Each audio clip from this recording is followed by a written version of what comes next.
Iya. Lah, Mas Padi. Sekarang kelas 3 itu Ya, ini. bukti SPK nih. Kelas 3 itu ditambahin. Belum Mana mau dimakan?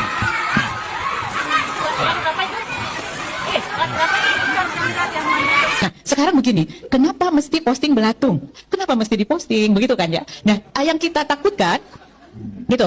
Nah, sekarang, yang kita takutkan itu adalah membentuk jiwa tidak bersyukur. Itu yang kita takutkan. Halo Bu, bangun Bu ya, bangun Bu, bangun. Jadi kalau ngomong Ibu itu jangan di alam gak sadar. Bangun Bu, biar sadar ya. Jadi jangan Ibu bilang kalau yang diposting itu jangan ada ulatnya, jangan busuk-busuk, jangan jajan. Terus diposting apa? Apa itu nggak tahu? Anggaran untuk MBG itu besar banget Bu. Satu bulannya itu 243 triliun ya, kalau nggak salah. Itu uangnya kemana? Dan laporan kepala MBG yang kotak-kotak itu aku nggak tahu siapa. Dia mau laporan ke Pak Presiden setiap harinya anak-anak tuh dikasih makan ikan lele satu-satu dibuang kepala.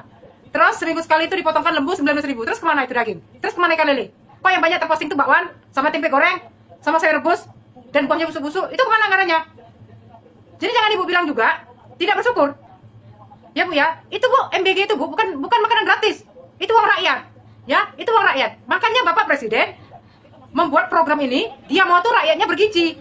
Tapi setelah ke bawah seperti ini. Ya, programnya seperti ini.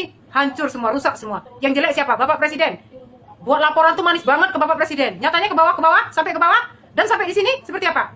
Jadi Bu kalau ngomong, jangan di alam gak sadar. Bangun dulu Bu, bangun ya.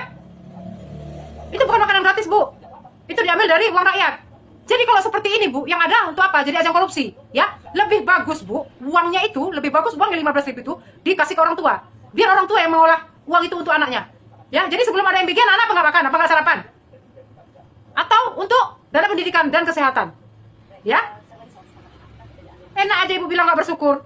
Siapa yang bersyukur? Kalau anak Ibu dikasih buah busuk seperti itu mau? Sementara itu pakai uang Ibu juga. Mau nggak? Jadi jangan asal ngomong. Saya nggak tahu Ibu itu menteri atau anggota dewan, saya nggak kenal. Baru ini saya tahu. Ngomong pakai ini Bu, ya. Rakyat itu bukan bodoh, bukan orang bodoh Bu. Rakyat di bawah itu pintar-pintar semua. Banyak yang punya titel bagus Bu, banyak yang punya akhlak baik, tapi nggak bisa ke atas. Dan yang nggak beradab, nggak berakhlak, bisa sampai di atas. Ada apa di negaranya? Jadi sampai sini Ibu paham